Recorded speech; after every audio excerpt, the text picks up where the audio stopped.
It's time once again for another thrilling episode of Markout Radio. For the next hour, sit back, pull the stick out of your ass, and enjoy. Be warned though, smarks and internet know-it-alls will be offended, annoyed, and generally pissed off at what's about to happen to your ear holes. You've been warned. Now, Markout Radio.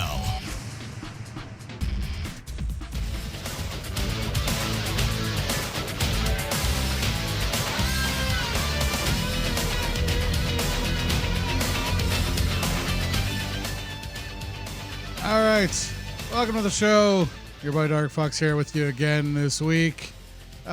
Jesus, I don't know why I keep setting up hotkeys. It always bites me in the ass. All right, Markout Radio goes Nitro, episode 70 for January 13th, 1997, out of the Superdome in New Orleans, Louisiana, hosted by Tony Schiavone, Larry Zbyszko, Mike Tenay, and Bobby the Brain Heenan. This is the 31st ratings win in a row with a 3.4 to Raw's 2.3. There are 10,034 in attendance and a $104,785 gate. I know what you're thinking already, you animals, but Dark Fox, the Superdome is huge. This surely must be a previous building that was smaller than the current one, right? Well, you're sort of right. It was a smaller venue in 1987. In that year, it held 69,420 people.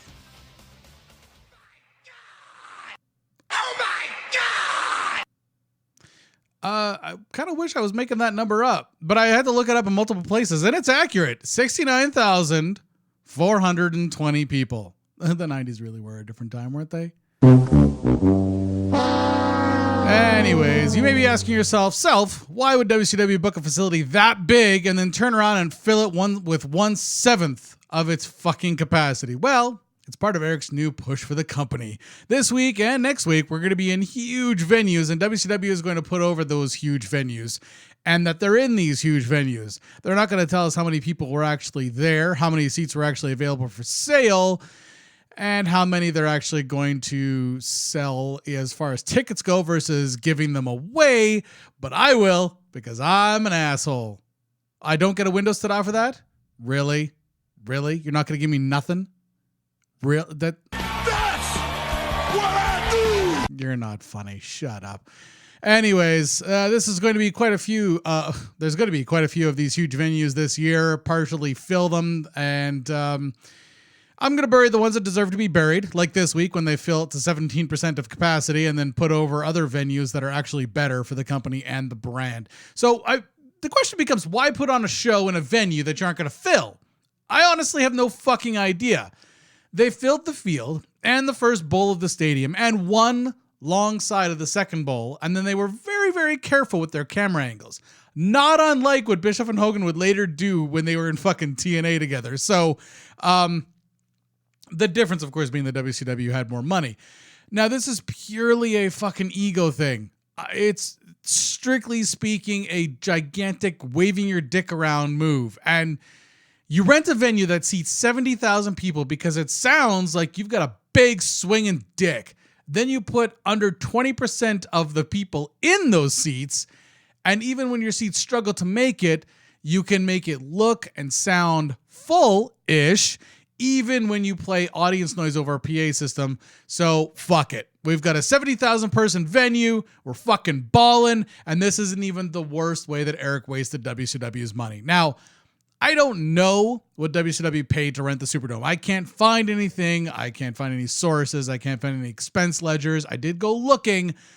But what I do know is that today it costs $70,000 to rent the Superdome for special sporting events. And that is the discount rate. So let's assume here that inflation's in place. And in 1997, that would have been about $450,000. Now, we don't know if WCW paid full price or even if $450,000 is an accurate number. But these numbers give us an idea of what kind of money is being thrown around since the show took over just over $100,000 in gate. So let's pretend that they got a per seat deal. They probably didn't, but let's just pretend. So they filled 70% of the available seats. If they adjust the $450,000 guesstimate that I have, that's still just over $65,000 to rent the field to put on a show. So even if they don't have to pay for trucks, for airtime, for crew, for wrestlers, that's maybe about a $40,000 profit. But they do have to pay all those fucking expenses. WCW is winning like a goddamn white trash lottery winner lives. Trailer Park Lambo, baby. Still, ratings are trending up, so everything's cool, right? Sure. For now, though, Nitro kicks off with a bang as Giant's foot caves in the NWO locker room door for the first time, and we get to see how your grandma would decorate a room in a stadium for an NFL team. Nice wallpaper, boys. Is that fleur-de-lis print? Sassy. Yes, I know it's their image. I understand that it's the gut. Shut up. I know that's the Saints logo, the fucking fleur-de-lis. But it's fucking fleur-de-lis wallpaper. What are we in southern France? Is that what you're telling me right now? No, it's fucking flower wallpaper. I don't care if that's their fucking logo. Sassy. Anyways, Giant calls Hogan a coward and a four-legged feline. Oh, I see what they did there. Glorious. No, I won't give in. I won't give in. The line really wasn't, but the segment was. Giant essentially calls Hogan a fucking pussy. Tony and Larry recap the scene with Tony. Can you try before we get banned off of YouTube again? Thank you. Kill that shit. All right, so Tony and Larry recap the scene with Tony explaining that Hogan is backing out of the match at Sold Out against the Giant, and that's what led to all of this. Fair enough. There's got to be a better way to do it and not need Tony to fill in the gaps, though. Maybe a Hogan promo where he buries the Giant and refuses to accept the challenge, which leads to someone from Turner stepping in to overrule Eric. Anyways, this is what they did, not what they should have done. First match of the night is Chavo Guerrero Jr. defeating Mr. JL in 4 minutes, 17 seconds. I gave that one 3 out of 5. JL's been packing on some weight, and Chavo's got brand new black and blue ring gear so that he doesn't look too much like Eddie. No shit. That's what fucking Sullivan told him. So that he doesn't look too much like his uncle that looks nothing like him. He's going to have to switch up the trunks. Oh, God. And fucking Sullivan, Jesus Christ. He's been living in fucking Florida for how long? And you can't tell Latinos apart? Ah, Jesus. Tony's upset that he can't believe what we've just seen. Hogan refusing to take a title shot. Now, to be fair, we actually didn't see that. We saw Giant calling Hogan a pussy after kicking in his door. Still, it opens up the door from some NWO bashing all show long. Chavo fucks up a Hurricanrana meanwhile in this match from the top rope by JL, lands on his empty head, and he still manages to get over with the crowd and get a solid pop for an actual wrestling match to start off the show. Oh, that gets a ta-da? Fuck. Back from break, Tony puts over the venue's upcoming events before Larry gives Giant some advice on how to approach the match. It doesn't exist anymore, of course, all in kayfabe. Gene and Duggan have a rant promo before his match. Larry quips that there must be 80,000 people in here. Never, ever repeat what Eric yells into your headset, Larry. 10,000 is nothing to bat an eye on, but anyways, Duggan comes out with the WCW flag. Gene is proud of him. Duggan's theme starts up again, but Duggan's got something more to add. He talks over his own theme song, and he wants Sting to step up to the plate. After this, Duggan versus Super Calo ends in a no contest. Sting runs out as Duggan gets into the ring, delivers a Scorpion Death Drop, leaves Duggan laid out in the middle of the ring. Larry throws Sting onto the bus. Larry and Tony then cover for a bit, while WCW comes up with an impromptu match, kayfabe. Larry believes Sting is NWO, while Tony believes that he isn't, and that there's a pattern to Sting's attacks. I knew he wasn't just a pretty face. Yeah, I mean, if you say his name, he comes out and he hurts you. That's the pattern. He's the Bloody Mary of WCW. Glorious. No, I won't give in. No, it's really not. They still don't know what the fuck to do with him. Let's be honest. They're still struggling to figure out what to do with the poor guy.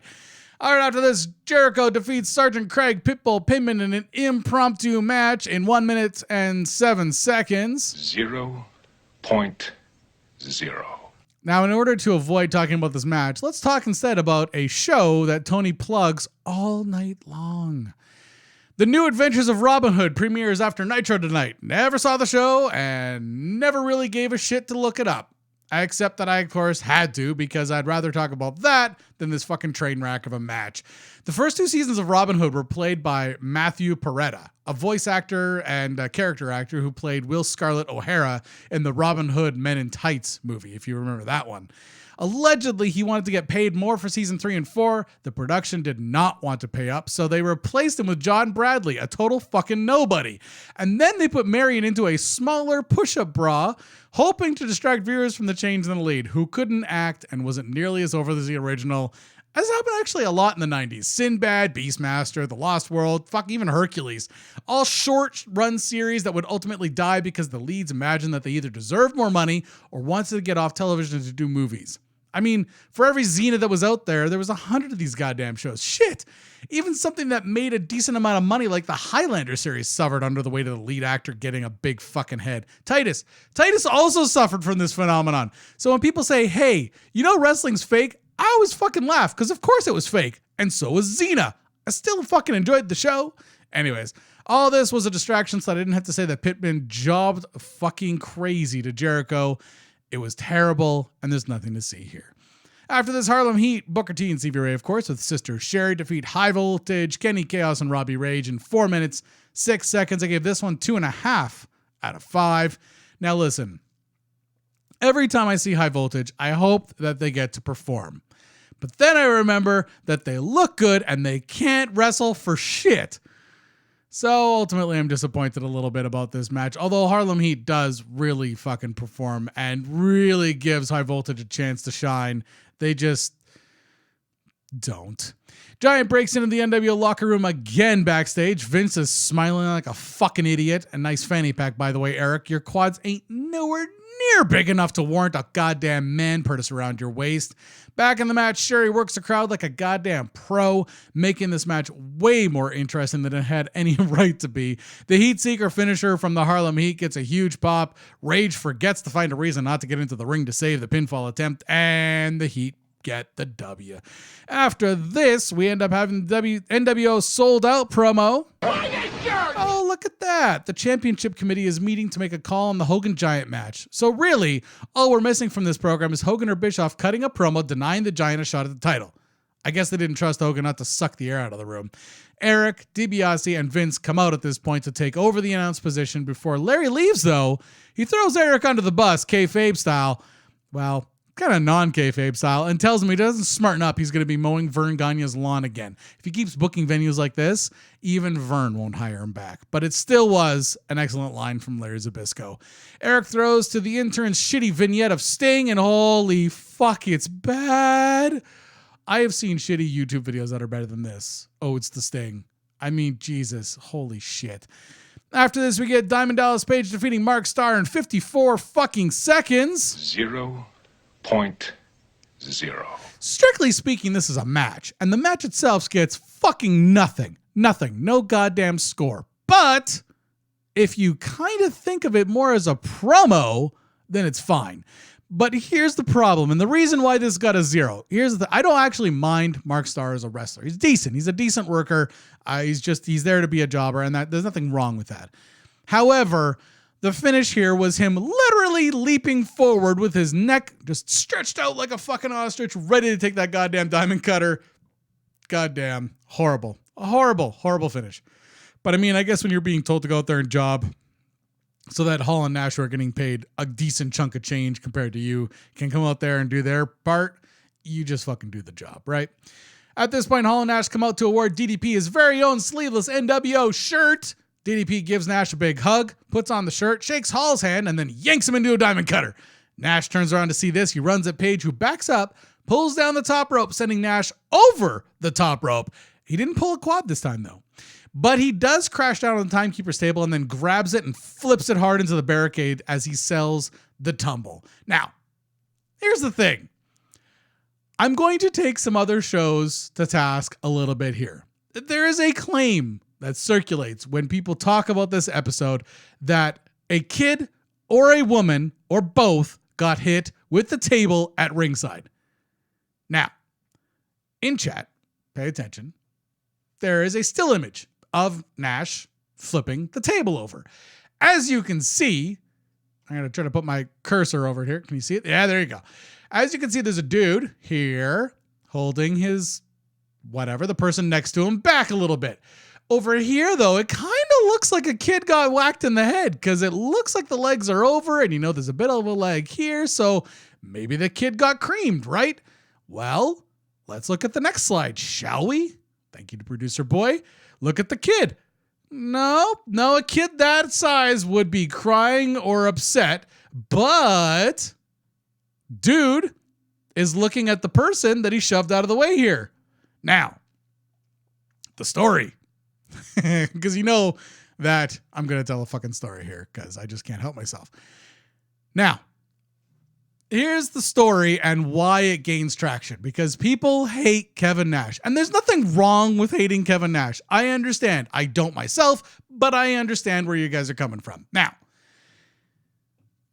when the guy shoved the lady back into her chair, she landed hard and her butt hurt. The guy pulled her back in time, so she avoided getting hit with the table leg, but instead landed on her ass. Now, you could make the argument that she had enough ass to land on, but that's just mean, okay? That's just mean. Why did I get a ta-da for being mean? Jesus. All right, anyways. So the rumor is that the kid or the woman got nailed at the table as a result of Nash going out during the next commercial break. He goes out to check on them. He brought out NWO shirts for both of them, took photos with both of them. Now, that act alone led some to believe, because online's going to be online, that they'd been hurt and he was trying to avoid getting sued. Except that wrestling show tickets since fucking Carney days are at your own risk entries. Why? Because every now and then some mark hits a wrestler and then the hit back often breaks something. This is a show. When you go to watch a wrestling show, and you really fucking should, by the way, because it's a lot of fun. I've been taking my fucking daughter to local shows since she was 5. If you are looking on Twitch or on YouTube, you now see fat me. I'm not that much thinner than I am in that picture, but a little bit. Next to Matt Stryker, with my daughter playing shy with Matt Stryker, even though 5 minutes before this backstage, she was sitting on his lap joking around with him. I have no idea why the fuck she got shy with him here, but he was actually very cool and very sweet to my little girl. Shout out to Matt Stryker. I don't care what he gets in trouble for other than the alleged touching of the girls. Didn't touch my girl, so whatever. Anyways, now, when you go to a show, have fun, talk shit, but don't throw down because it never turns out well. And Nash here, to really sell him getting nailed by DDP, he flipped this table, maybe unnecessarily. Okay, I'm on your side. Maybe unnecessarily. But come on. It was a good image and it didn't actually end up hurting anybody, luckily. Could have, but it didn't. Him going out and giving the NW shirt was just a mea culpa that he's done in the past. Yes, of course, he becomes a bit of too much of a prima donna later and doesn't do these things anymore. But at this point, he did. And if one of those people had been legitimately hit, cool, throw him under the bus. He would deserve it. I'm sure he would admit that he would deserve it. But in this instance, he gets shit on a lot online for no particular reason other than the fact that he's just fucking Kevin Nash. And I think people are mostly really pissed off about this whole situation because he didn't blow a quad going over the top rope that hard. Anyways, after this, DDP escapes into the crowd and the segment is over. Eric claims that it is now open season on Page. There's a sold-out pre-recorded promo paid for by WCW for the NWO. They're facing the Steiner brothers. The Outsiders are at the pay-per-view. And apparently, wrestling is not about pins. It's about a fight. Okay. Sure. Yeah. Kayfabe a little bit over the top, but sure. Okay. Apparently, Hall claims that they're still getting used to tag team wrestling, but that they've reinvented the wrestling business. I mean, listen, it's not overall a bad promo, even from today's standards. It's just, there was a few lines in there. It's just could have been probably produced to not look so fucking pussy and meek and weird. Anyways, after this, Dean Malenko defeats Eddie Guerrero in 12 minutes, 15 seconds. I gave this one 4 out of 5. Back from break, Tony says that someone should peel Hall off of the mat and show him that promo, which I thought was a good line. Larry shoots on DDP that he should be the guy that WCW is looking to, and Sting should be taking notes. I guess Larry wants to be Scorpion Death Drop too. Tony tells us that the WCW exec committee has made a decision about the Hogan Giant match. It's sold out and are walking over from across the street to announce it. Eddie comes out for his match without the U.S. Championship belt, although he's announced as the U.S. Champion, but with no belt. This would be a prime place for the announce team to talk about Eddie versus Six. It's sold out for the ownership of the belt, but instead, they're still rambling about Hogan and the fucking Giant. Almost 5 minutes into the match, the announcers finally remember to talk about Six and Eddie. It's sold out for about 15 seconds before they start talking about Piper. Larry quips that the language Piper was ranting in as he was on the gurney the other week, being carted out of the arena, was illegible, which, for you kids at home, illegible means that you can't read, which I thought was awesome. Tony claims the language was, in fact, Gaelic. No, it wasn't. 0.0. I mean, kayfabe, I get it, but Jesus Christ, no, it wasn't. And Larry, of course, does not put it over. Tony is handed the decision by the exec committee's secretary. Hogan, in fact, does have to face the Giant, but not at sold out tonight. What? Okay, whatever. He and Larry keep babbling about this Hogan Giant thing, ignoring for the most part what was going on in the ring until the crowd got into the match, forced the announcers to pay attention to the match because they look to the left of the hard cam and Six is climbing up a ladder again to promote their match at Sold Out. Now, since there appears to only be airtime for Hogan and the Outsiders to cut promos for the NWO's own pay-per-view, this is actually a great way to stand out without taking any more screen time. At this point, Tony tells us that this was a non-title match after, of course, Dean Malenko pins the fucking champion. Good grief.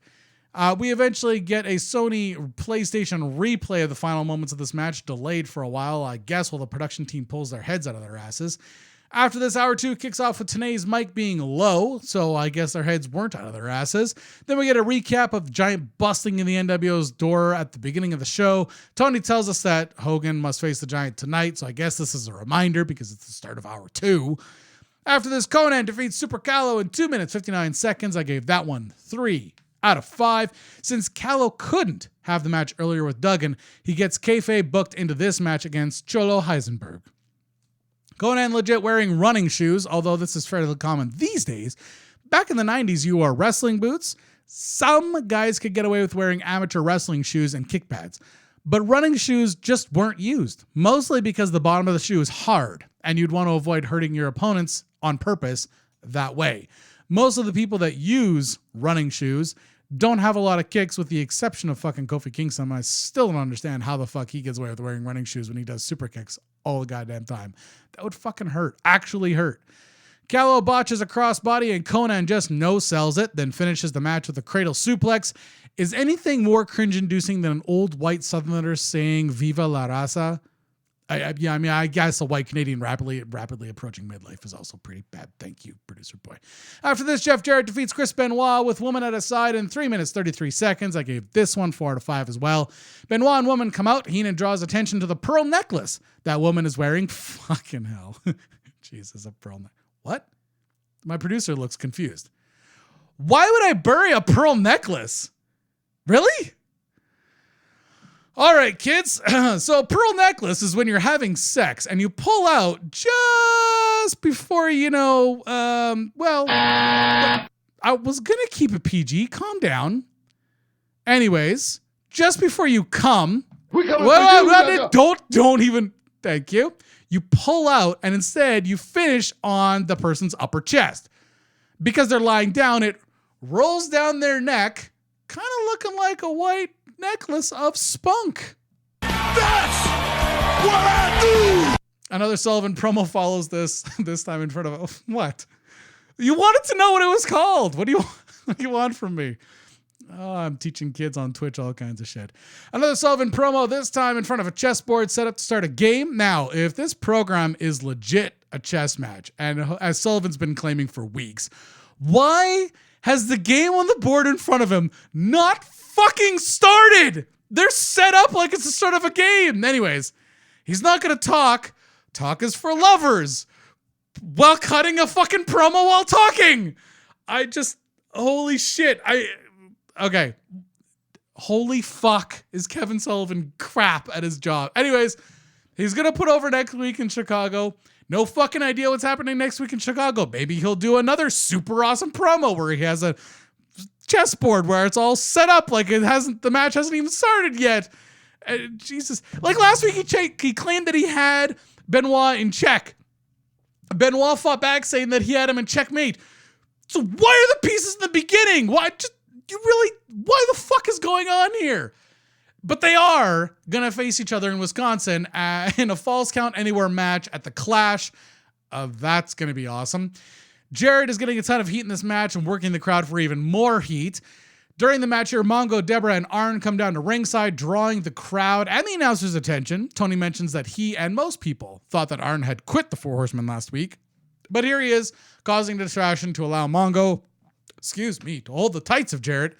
Mongo tries to get the case from Deborah, who won't hand it over. So Mongo lets go of Jarrett, snatches the case out of her hands, turns around to waffle Jarrett, who isn't there anymore, but Benoit is.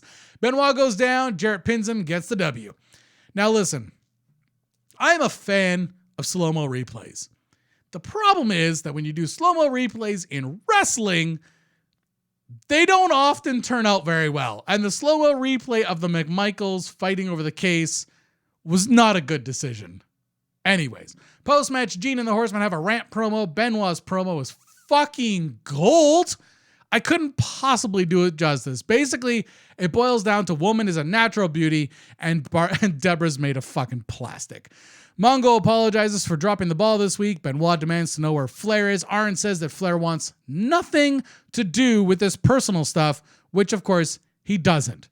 And we're not talking about personal stuff between Nancy and Deborah because fuck, Flair would let them bitch at each other all they want while he tag teams them.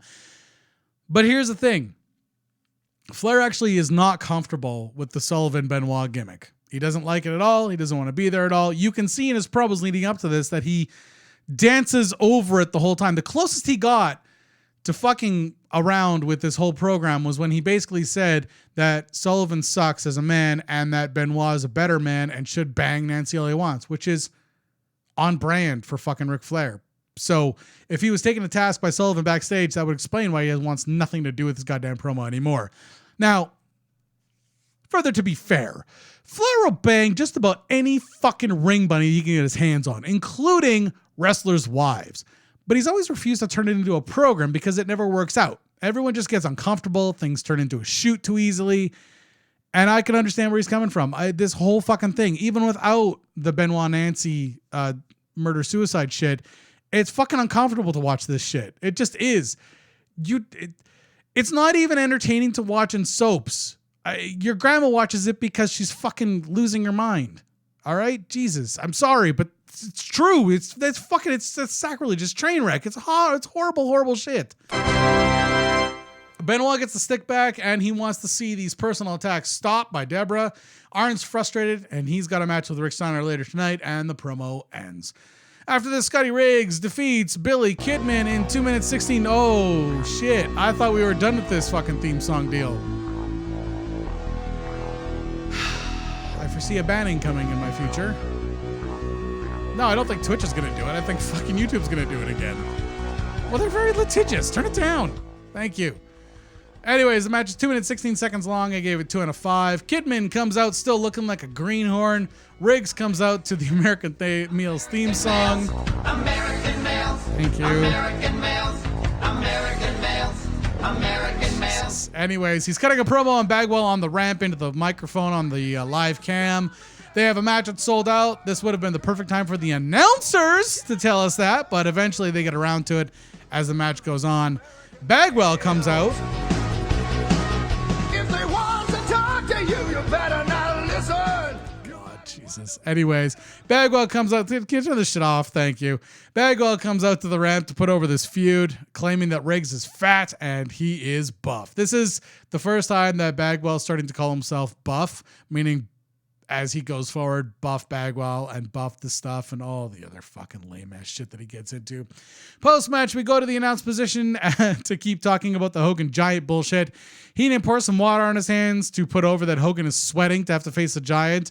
Tony asks him where the fuck the water comes from as they go to break. Back from break, Tony throws to Heenan to lead into that golden voice bastard Lee Marshall's 1-800-COLLECT road report, allowing Heenan to get the first bit of shade in this week. He claims that Marshall is full of more wind than the city of Chicago. Not bad. accurate and amusing. Lee buries it, which he absolutely should. At the end of his report, he wants to know, on behalf of the Six Flags amusement park, if Heenan can stop by when they're in town to help with their new ride, the Tilt-A-Weasel. It's so bad it's good. It's one of those shit dad jokes that just, anyways, I couldn't help it. I chuckled. I'm not even ashamed. After this, Lex Luger defeats Rick Fuller in 2 minutes, 57 seconds. 1 out of 5 for that match. Holy fucking shit. Fuller is awful. He struggles to sell the collar and elbow tie-up, which is basically the first move you get taught, aside from taking bumps. At least he manages to bump a hip toss, which is the second fucking move you learn. That lariat that he's got, though, god damn, what a fucking train wreck that is.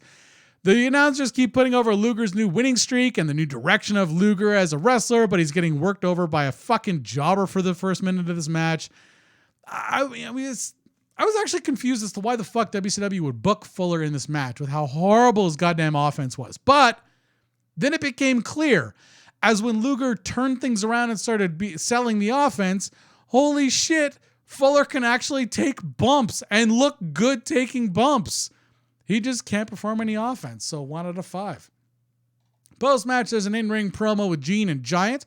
Giant comes out while Luger is walking to the back. There's no words exchanged. They just slowly move around one another. I thought it was a good spot.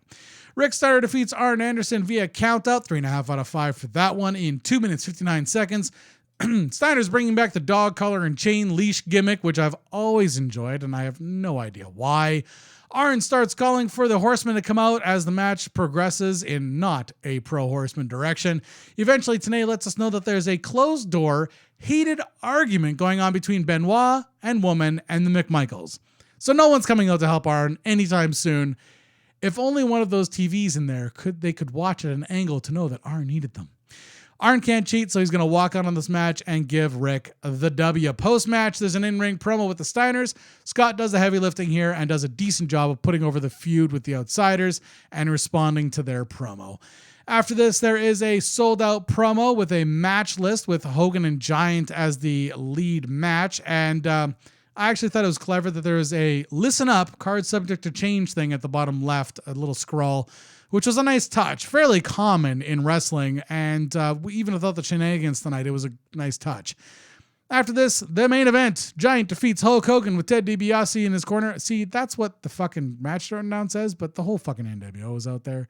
Anyways, Giant wins the very disqualification, 3.5 out of 5 for that. The NWO music hits. We're informed by Tony that we're going to dump into the new adventures of Robin Hood in 5 minutes and watch both WCW and Robin Hood. Apparently, during commercial breaks from Robin Hood, we're going to come back to this match in progress. Of course, on the network, we won't have this problem. I'm not really sold that it's a bad idea. It's just kind of weird. During Robin Hood, the match would go on for the live audience. During the commercial breaks, they'd keep on wrestling, but now we're going to see it on the network, and you'd see it on TNT if you were watching it. It was just, I don't know. It wasn't bad. It's just odd. Anyways, Giant comes out with no music, which even if it wasn't intentional, that was fucking gold.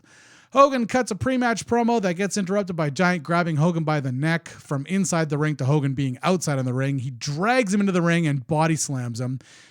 The match is just, a normal exchange of blows. Nothing really crazy was happening. It was just one guy would get the upper hand, the other guy would get the upper hand. It's just back and forth shit. However, Giant no-sells about 5 low blows before the rest of the NWO invade the ring, and when the show goes to black, Giant actually has the upper hand. Now, overall, this was actually an excellent Nitro. Obviously, I love that we didn't end on a shitty Hogan promo. Jesus. Hogan hour sucked. I did. Thank you, Big T. There's a shortage in decent wrestlers because all 3 companies are gathering up all the wrestlers worth anything. WWF, WCW, and ECW are picking up pretty much anyone that's not fucking trash. We're quickly approaching the heyday of wrestling in the 90s, and in just a few months, Nitro's going to start pulling some consistent 4s in the ratings. For now, though, what's pulling down the show ratings for me is relying on jobbers who can't do more than 2 minutes to put over a match. They're being trained to take bumps and to sell for the main eventers and mid-carders, but there comes a point when you need to mount some sort of offense to get a match over. Starr and Fuller are just not able to do that. Despite this being a better Nitro, the matches themselves never get more than a 4, and some of them are a lot fucking less, obviously. The promos are good, but not good enough to pull up the overall score of the show. The fact that we're in a huge venue, arguably losing fucking money already, using gimmicks to shoot the audience, it all pisses me off as I'm looking back on it.